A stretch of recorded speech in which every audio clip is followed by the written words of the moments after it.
Buenas noches, bienvenidos todos a una nueva entrega de Toque Final.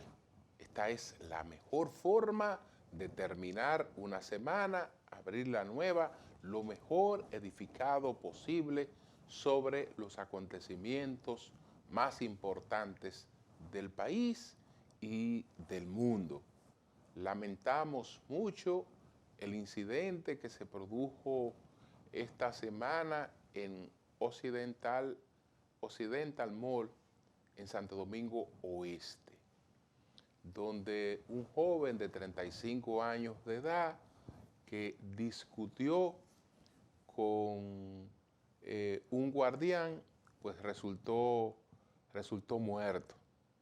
El joven quiso penetrar a una transacción a la sucursal bancaria del BHD, parece que no podía hacerlo, estaba cerrado, forzó, entró, el guardia le llamó la atención, no sé si hubo una agresión de parte de él al seguridad. El caso es que se produjo lamentablemente una reacción desproporcional y esta persona tiene un tiro en la cabeza y murió. Del punto de vista racional, uno dice, bueno, fue desproporcional la reacción del seguridad porque aunque discutiera con este joven, eso no puso en peligro su integridad física. Por lo tanto, la reacción no debió ser esa. Ahí hay un homicidio, no un asesinato porque eso no estaba planificado, pero un homicidio que realmente la justicia tiene que dirimir y sancionar.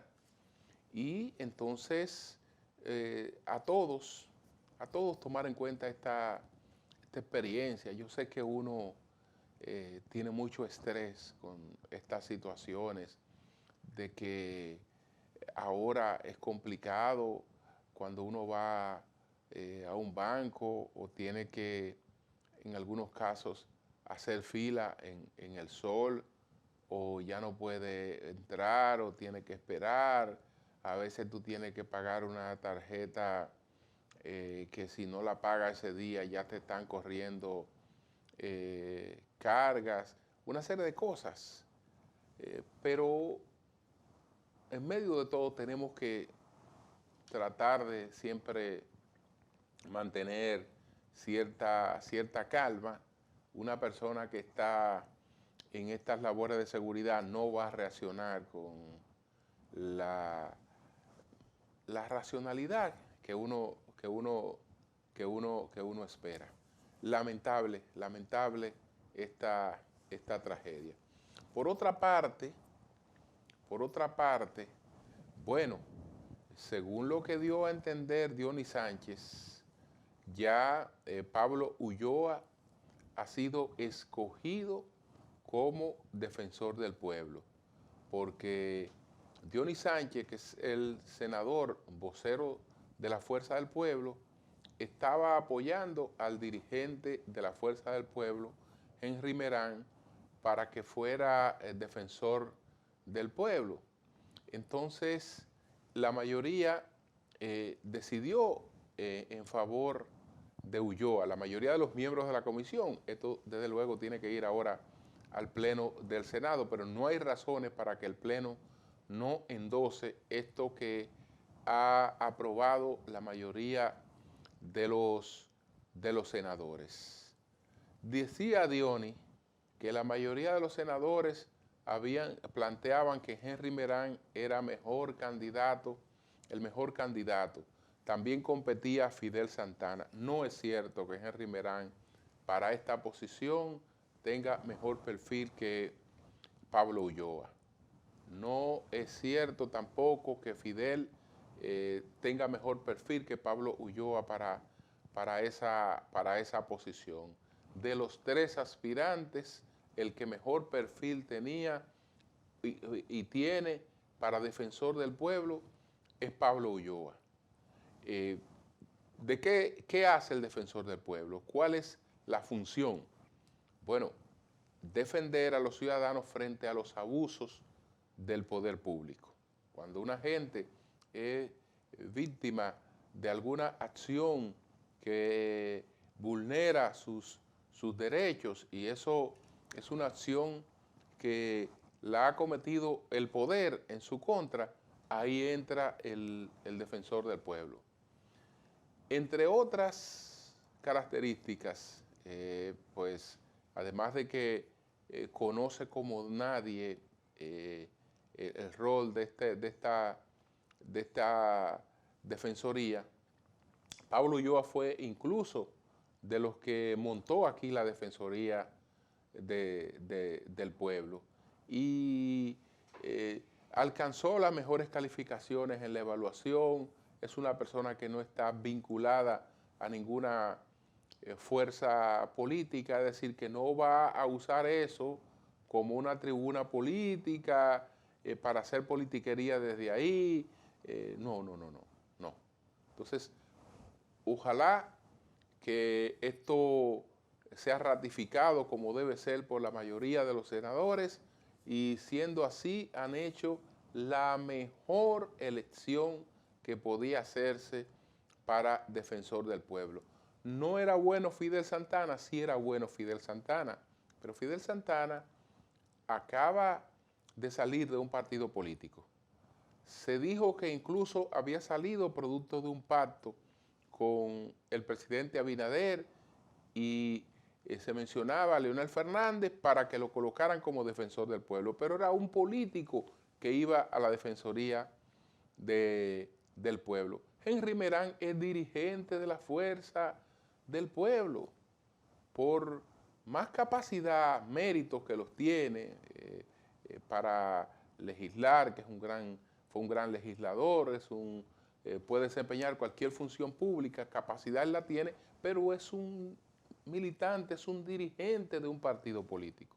No debía ni debió presentarse como candidato a la defensoría del pueblo. A propósito, ahí pues hubo una persona que montó un show.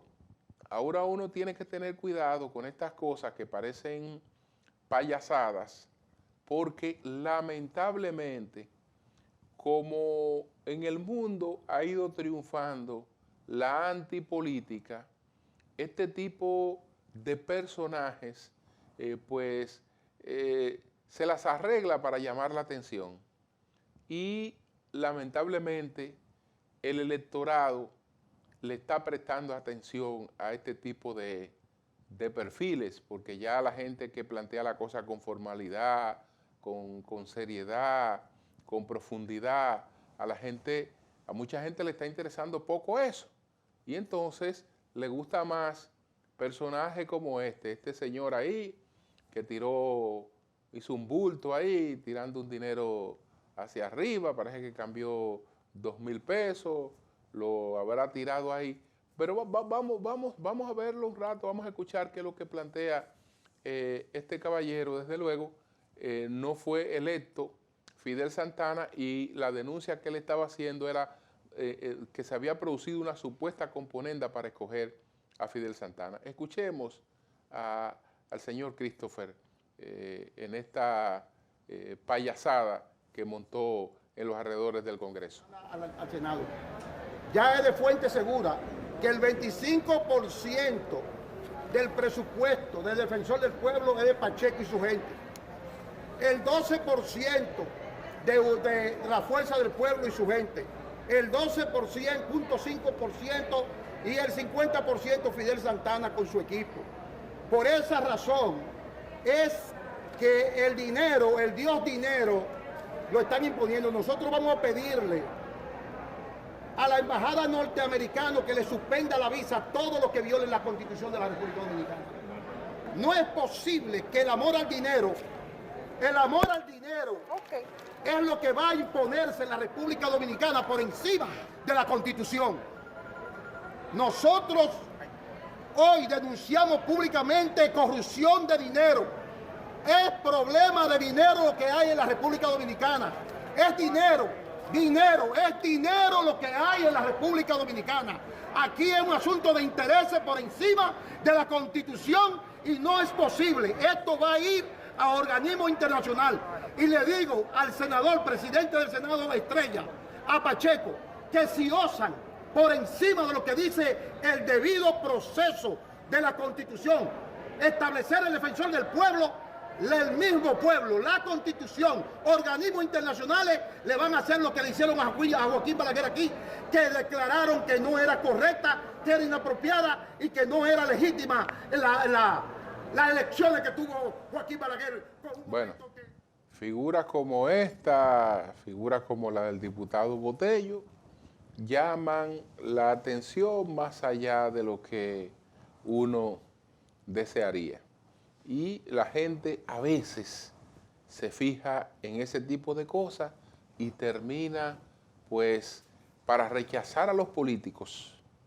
Para rechazar a los políticos termina, pues, buscando caricaturas de políticos. Y no hacemos otra cosa que salir de Guatemala hacia Guatepeor. Vamos a una pausa y entonces al regreso veremos cuáles fueron los 10 temas más importantes de esta semana. Adelante.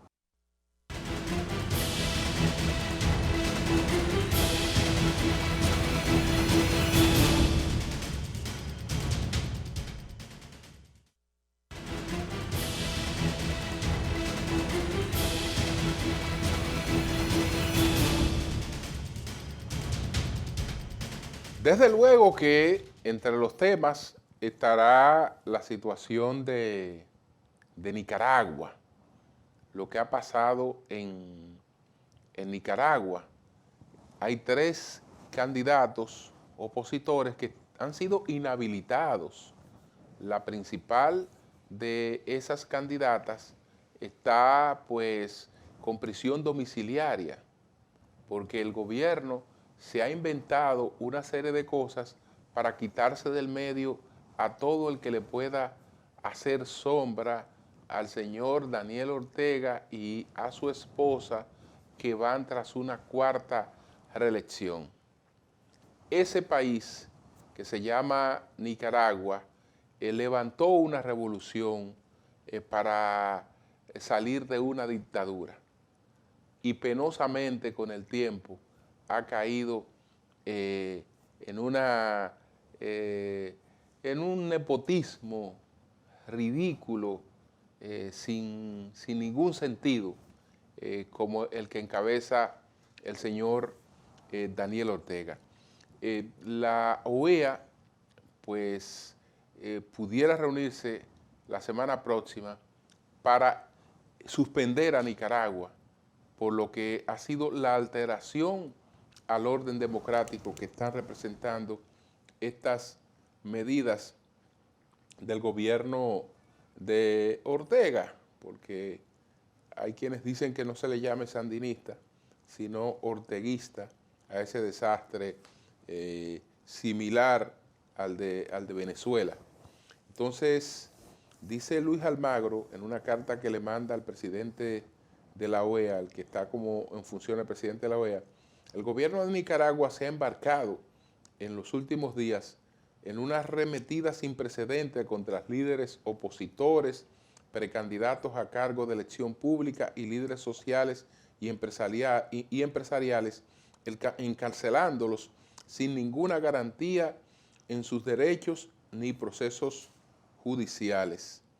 Entonces está proponiendo que, como Nicaragua ha violado la Constitución, ha alterado el orden constitucional al tenor del artículo 20 de la Carta Democrática Interamericana, se le aplique pues lo que plantea el artículo 21 de la Carta Democrática Interamericana y sea excluida de la OEA mientras se mantenga esta situación totalmente inaceptable en la que ha caído este país. Vamos a ver de inmediato cuáles fueron los 10 temas más importantes de esta semana. Adelante.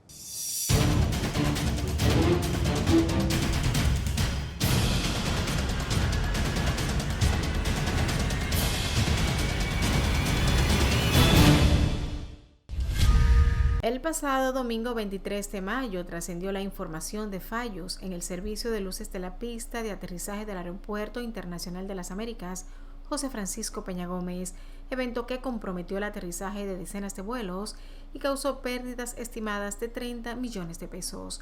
Términos como un incendio, sabotaje, acto vandálico y robo surgieron tras las versiones difundidas sobre el incidente por organismos de seguridad de aviación y la vicepresidenta de la República, Raquel Peña. La situación ha sido manejada ahora como un robo simple. La policía informó el viernes que Luis Abel Baines, alias Chiriquí o Aliquí, uno de 4 implicados en el caso, se entregó a las autoridades. El joven de 21 años era buscado mediante orden de arresto. De acuerdo al Ministerio Público, Luis Abel Baines, a quien se le dictó 3 meses como medida de coerción, actuó junto a su hermano solo conocido como Coaching y el nombrado Smiling o Smarling, ambos prófugos, con quienes logró penetrar a varias áreas restringidas de las instalaciones del aeropuerto y cortar los cables que alimentan las señales de la pista del campo de vuelo. La uniformada indicó en un comunicado que el joven junto a su hermano sustrajeron 800 pies de cables eléctricos de goma y bronce, rojo 7 transformadores de aislamiento de 45 watts, 20 conectores primarios KD de 50 ubicados en la cabecera 35 de la pista de aterrizaje. La Fundación Justicia y Transparencia depositó por ante el Tribunal Constitucional un recurso de institucionalidad en contra del decreto presidencial 342-20 que declara de alto interés la liquidación de la Corporación Dominicana de Empresas Eléctricas Estatales, CDE, y transfiere sus funciones al Ministerio de Energía y Minas. La organización de la sociedad civil advierte no se puede eliminar por decreto una entidad creada por ley. La Fundación entiende acciones como estas pueden lacerar la institucionalidad del país, por lo que llama a estar vigilantes a que se respete la jerarquía normativa. La entidad indicó que el gobierno ha llevado el proceso de cierre y liquidación de la CDE de forma acelerada y sin que sea consensuada una ley vinculada al proceso. Los abogados actuantes en representación de Justicia y Transparencia, Trajano Vidal Potentini, Henry Misael Adames y César Novoa, explicaron que se trata del más elemental de los principios jurídicos a nivel de la jerarquía normativa, donde constituye una verdad absoluta y sin cuestionamientos el hecho de que las leyes están por encima de los decretos. La primera sala de la Suprema Corte de Justicia dispuso que ninguna entidad bancaria o financiera puede debitar de las cuentas de los depositantes ningún valor sin la debida notificación, autorización o conocimiento del titular de la cuenta.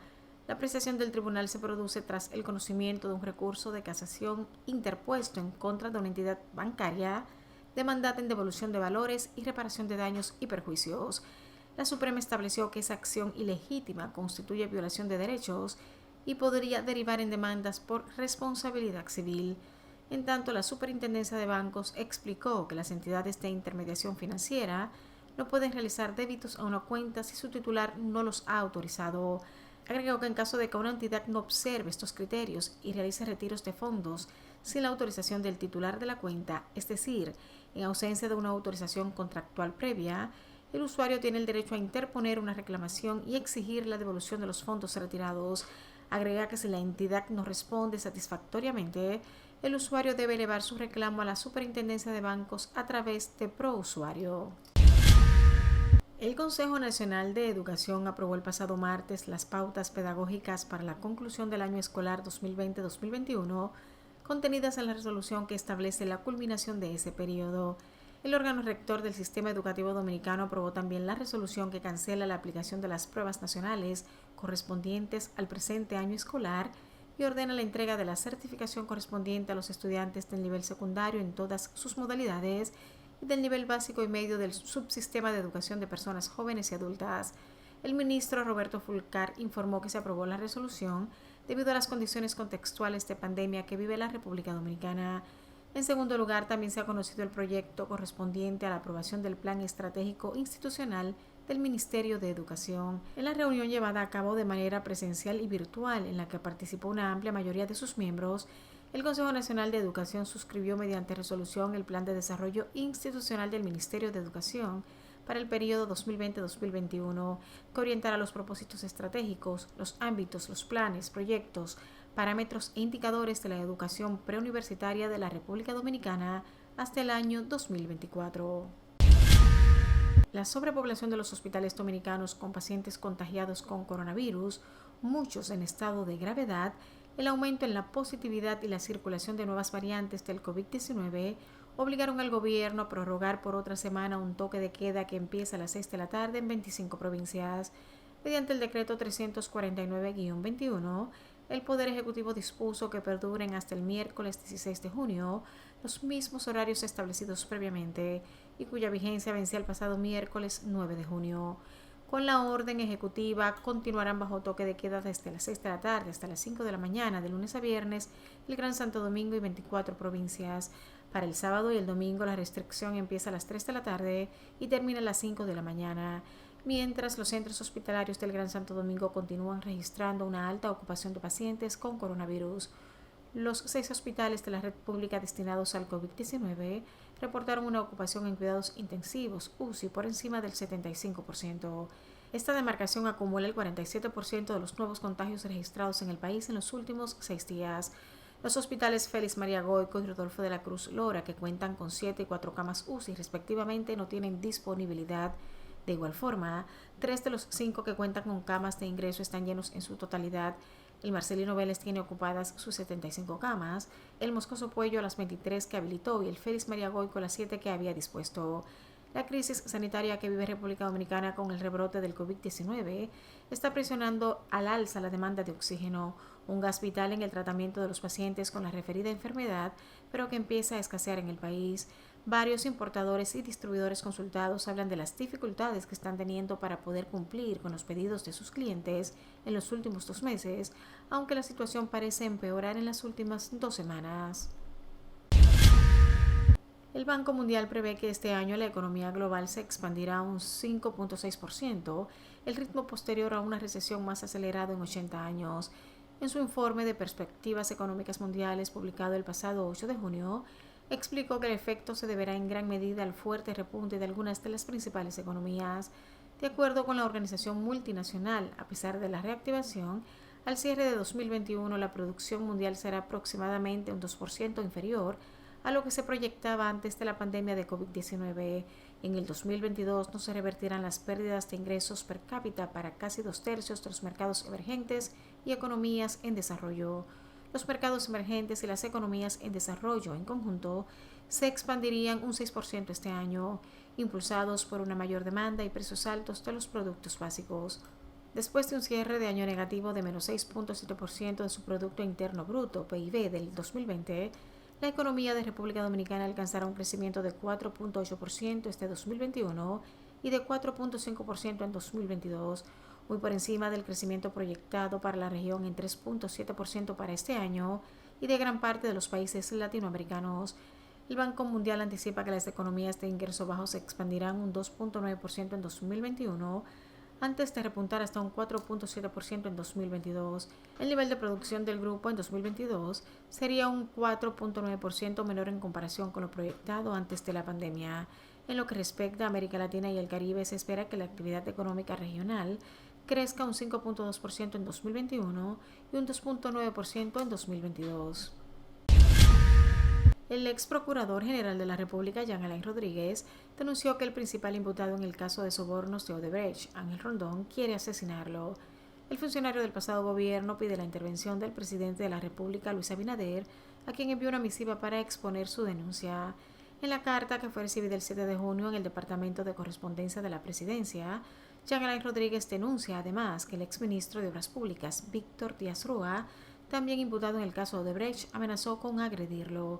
Rodríguez afirma que ambos imputados expresaron por separado sus deseos de atentar en su contra a través de medios de comunicación.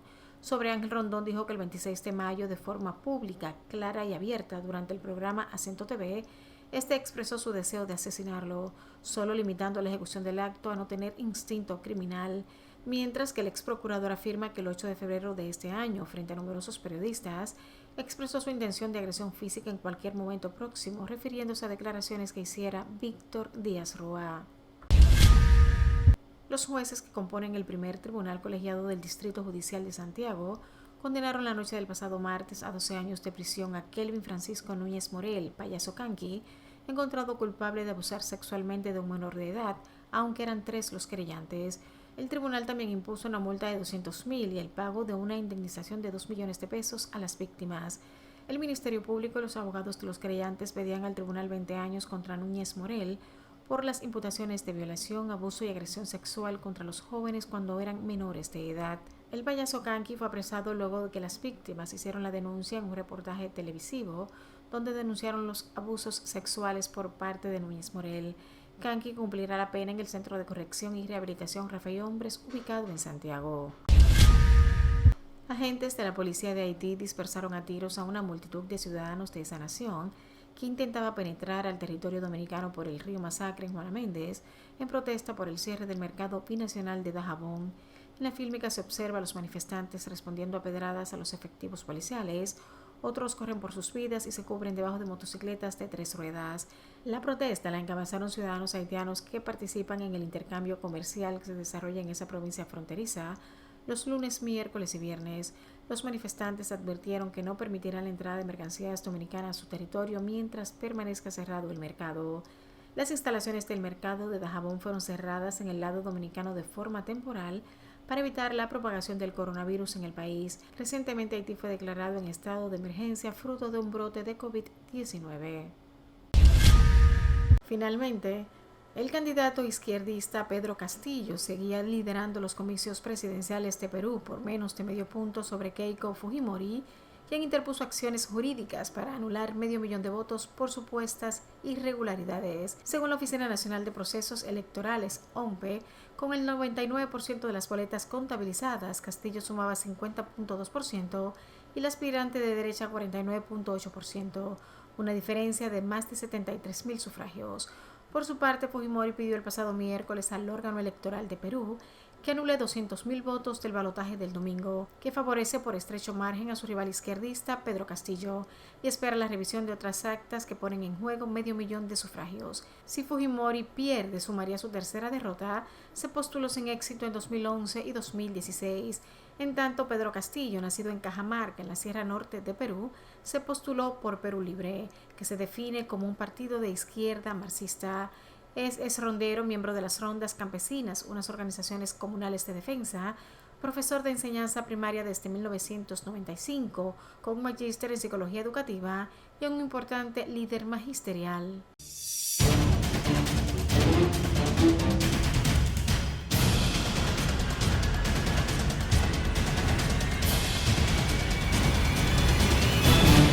Bien, señores, vamos a una pausa, retornamos en breve.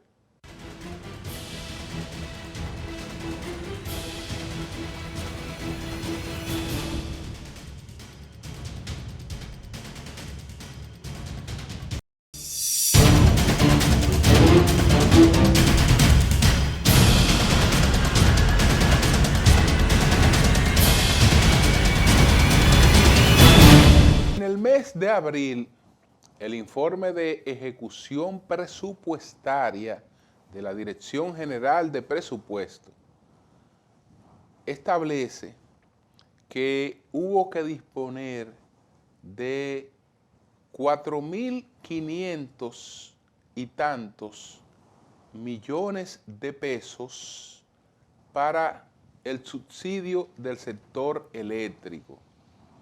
Mucho más que lo que se invirtió o se gastó ese mes en el Servicio Nacional de Salud. Recuérdense que estamos en una pandemia, que la prioridad en el gasto en estos momentos es la salud.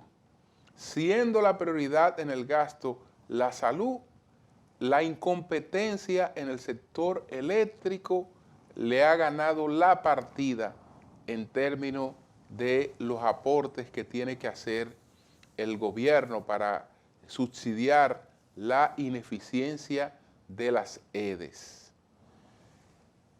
Antes, en el primer trimestre, es decir, entre enero, febrero y marzo, se habían buscado más de 8.500 millones de pesos. Si sumamos a que en el cuarto mes hubo que buscar otros 4.500, ya estamos hablando de que en 4 meses el sector eléctrico se ha chupado más de 13.000 millones de pesos. Contrario a lo que las cifras revelan, pues algunos funcionarios quieren vivir pintando otra realidad, que supuestamente han tenido un ahorro en las sedes. Mentira, mentira, no ha habido ningún ahorro en las sedes. El gasto de nómina es mayor que lo que había anteriormente, porque es verdad que han sustituido empleados, pero los que lo han nombrado, los que nombran, ganan 3 veces lo que ganaban los sustituidos. Y por eso el gasto en nómina ha subido. Las pérdidas en las 3 sedes son mayores. Edenorte, que tenía una pérdida del orden del 32%, que era bastante alta, en estos momentos pierde más del 50%. Es decir, que el gobierno tiene que subsidiar a Edenorte con más de un 50%. Y tanto a Edeste, me refiero a Edeste, que es la que está en peores condiciones, esa es la que tiene pérdida por más de un 50%. Edeste. Edenorte y Edesur tenían pérdidas de 27% y ahora tienen pérdidas sobre el 32%.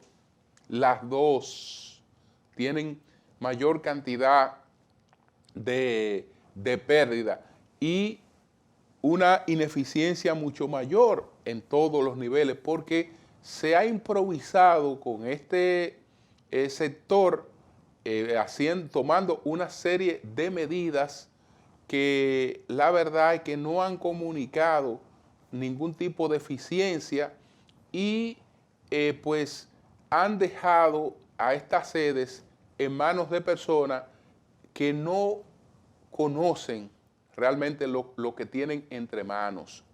Podrán tener capacidad en la técnica jurídica, pero o en otros casos, pero en lo que es el conocimiento, el know-how de este sector, saben poco de eso.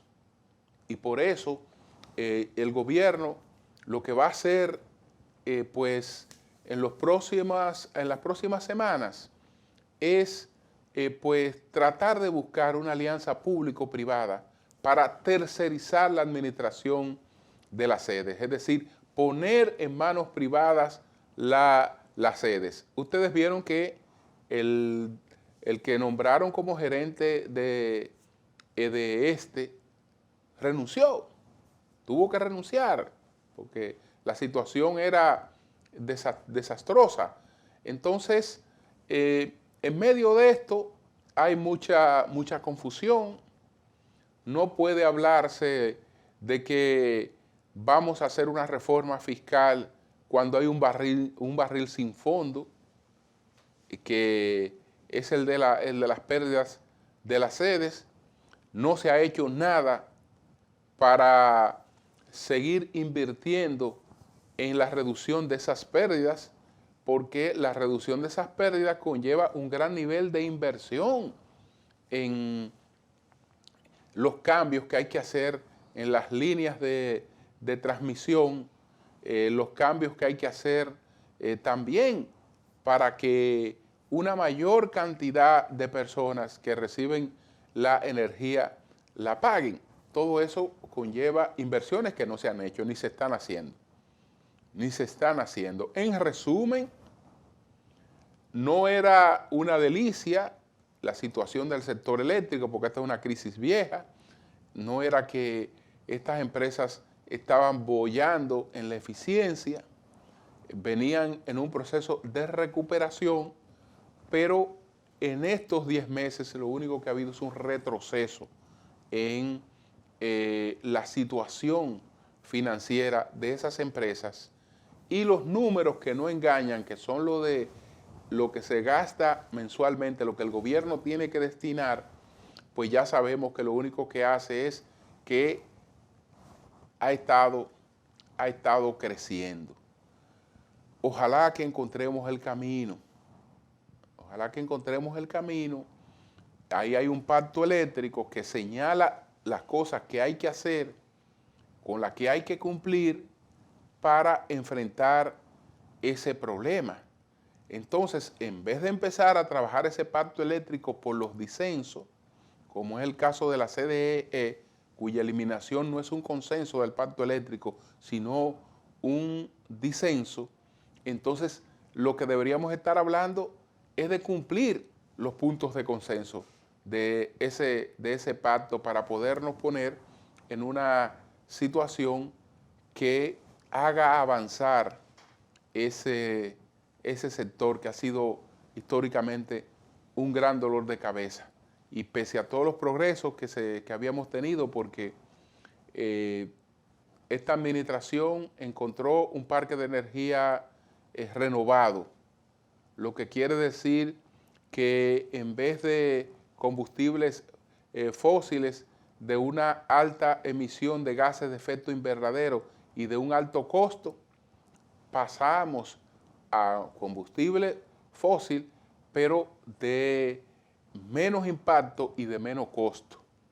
Y entonces eso fue una transformación importantísima, como también fue importante el crecimiento de la oferta de generación. De ahí lo que deberíamos seguir es avanzando, pero lamentablemente en la etapa en la que estamos no es una etapa que todavía muestre avance. Por el contrario, las sedes están peor que como fueron entregadas a la presente administración. Vamos a hacer una pausa y entonces al regreso tenemos las 3 preguntas. Adelante.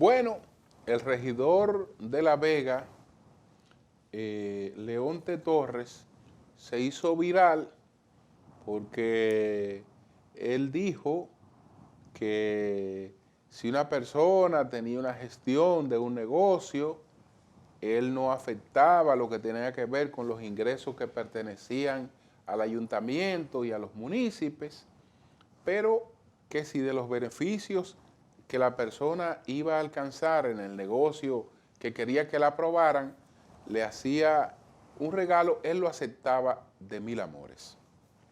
Entonces, mucha gente se escandalizó. Doña Milagros dijo que este hombre debe ser sometido a la justicia. Bueno, deben escandalizarse muchas personas, pero no los políticos. No los políticos, porque esto es como ignorar qué pasa en la municipalidad en la República Dominicana. Este caballero no dijo otra cosa que cómo se opera, no en el ayuntamiento de Higüey al que él se refiere, sino en todos los ayuntamientos de la República Dominicana y no sé hasta dónde llega la potestad en los distritos municipales con los vocales, pero no hay manera de que se apruebe un proyecto de alguna inversión en un municipio determinado sin que haya un entendimiento con la sala capitular. Eso es imposible. Esa es una práctica común. Es una práctica común que todo el mundo la conoce. Que todo el mundo la conoce. Que ni siquiera las iniciativas de los propios alcaldes. Los primeros que tienen que negociar con sus regidores son los alcaldes para que los alcaldes les aprueben las iniciativas, para que ellos les aprueben las iniciativas que a los alcaldes les interesan. De lo contrario, hay un cierre, hay un tranque. Bueno, ¿qué se dirá? Que se le ha puesto, somos escasamente selectivos con estas funciones tan importantes, porque la función de un regidor es muy importante. Legisla sobre la vida en el perímetro donde están las personas, en los municipios. Entonces, debe ser una persona con conciencia urbanística, debe ser una persona con conciencia ambiental, con sensibilidad social, pero no, estos puestos terminan en manos de dirigentes que saben que ahí hay una oportunidad para la búsqueda, que ahí hay una oportunidad para la búsqueda, y eso es así. La calidad, por lo general, de las personas que van a esa posición es de muy escasa formación, Pero bueno, el asunto es que no hay razones para ahora decir, mire, nos enteramos ayer porque este dijo esto, o vamos a perseguirlo a él porque él dijo esto, pero sería una ridiculez cuando se sabe que eso opera así, y opera así en todos los ayuntamientos de este país. En todos los ayuntamientos de este país, el que no se cantea con los regidores no pasa un proyecto que sea de interés económico, porque bueno, si ya estamos hablando que es un orfanato, que es un uso de suelo para una cancha deportiva, lo que fuera, y eso es otra cosa. Pero actividad de negocio, actividad empresarial, no se la pasan a nadie que no se haya canteado. No importa que sea una empresa establecida, que diga que yo no hago esto, no lo hace la empresa directamente, no se vincula a eso, pero busca quien le resuelva. Por si no, le hacen la vida imposible. Así es que, pues, actúan.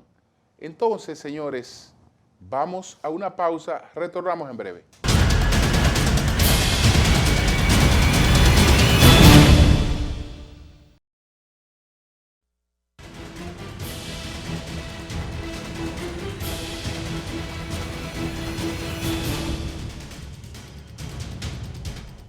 Bueno, señores, vamos a presentar de inmediato las 3 preguntas. El triunfo de Pedro Castillo, pues crea muchas interrogantes. Es una reafirmación de lo que está de moda, es la antipolítica, que el elector va a escoger a cualquier persona que le pongan, que se ponga frente a un político. Tú vas a escoger el que tú crees que es una negación del político, aunque ese sirva menos que el político y no tenga capacidad para gobernar, como ha ocurrido ahora en Perú. Belarminio Ramírez Morillo, le hicimos las 3 preguntas. Vamos a ver sus respuestas.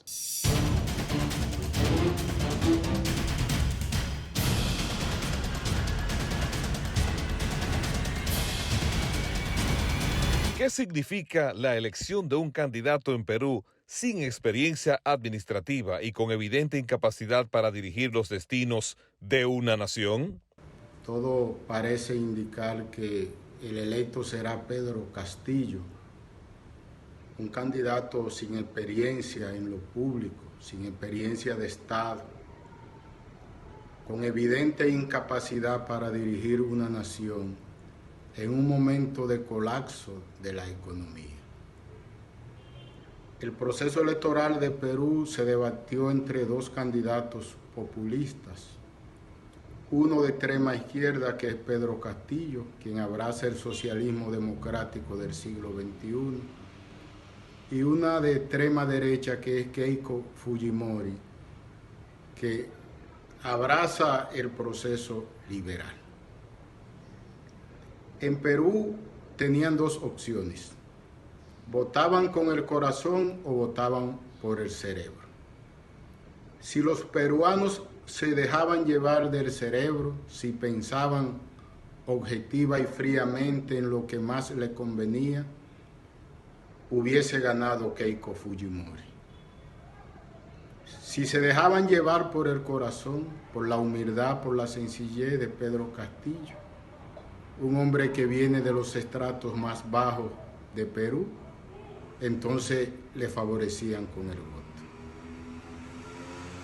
Perú, todo parece indicar que eligió mal, porque en un momento de una crisis económica como la que vive ese país y como la que vive el mundo, las riendas del Estado deben ser puestas en liderazgos con experiencia, pero sobre todo en liderazgos que sean depositarios de confianza dentro de los sectores de poder económico. Los estados en América Latina ya han agotado sus reservas, lidiando con la pandemia del coronavirus. Los gobiernos de América Latina ya han llegado al tope del endeudamiento, luchando con la crisis sanitaria.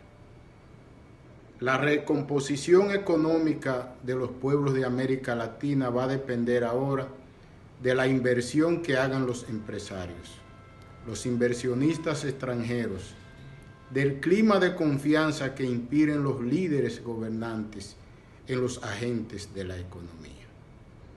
Perú escogió la peor elección, un candidato populista sin experiencia, y el populismo ha sido trágico para todo el continente.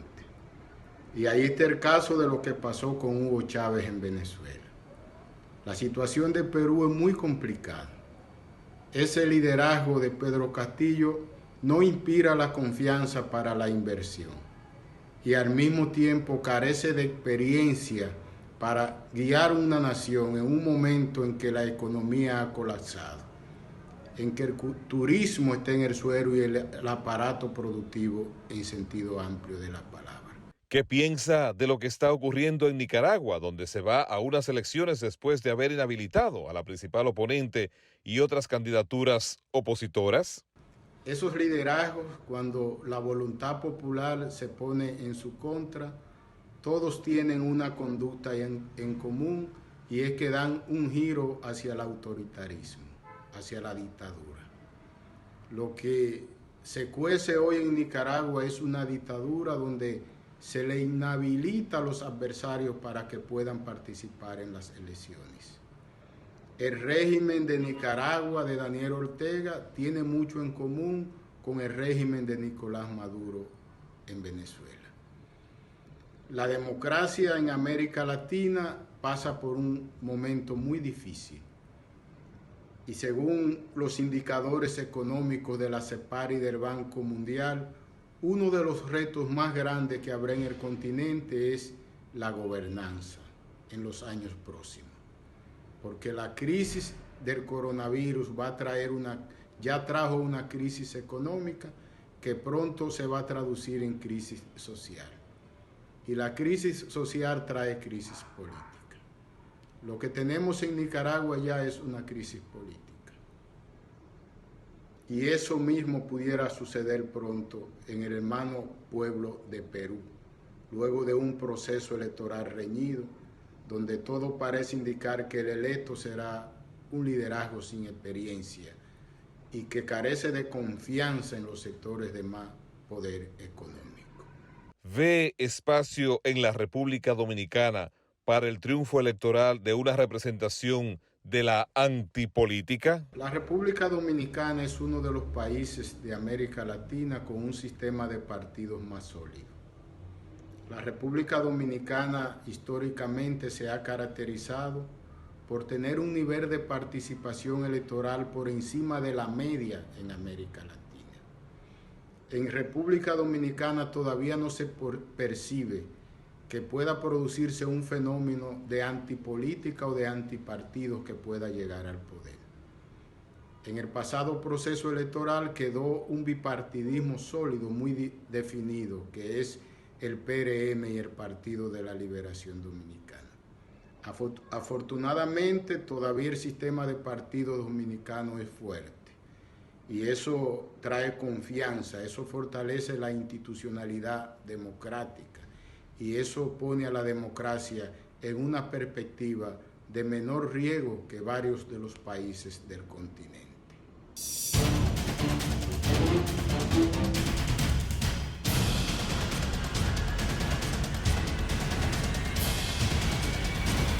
Bueno, dice Paliza que lo del aeropuerto fue un simple acto de vandalismo, no un sabotaje. Eso no fue lo que el gobierno informó inicialmente. Parece que ahora le han querido dar otra connotación a este hecho y ahí está la historia de 3 rateros que fueron supuestamente los que produjeron ese hecho para buscarle un cierre a todo ese asunto sin mayores consecuencias. Yo creo que eso no es bueno. Eso no es bueno. Pero veremos a ver. Señores, buenas noches a todos.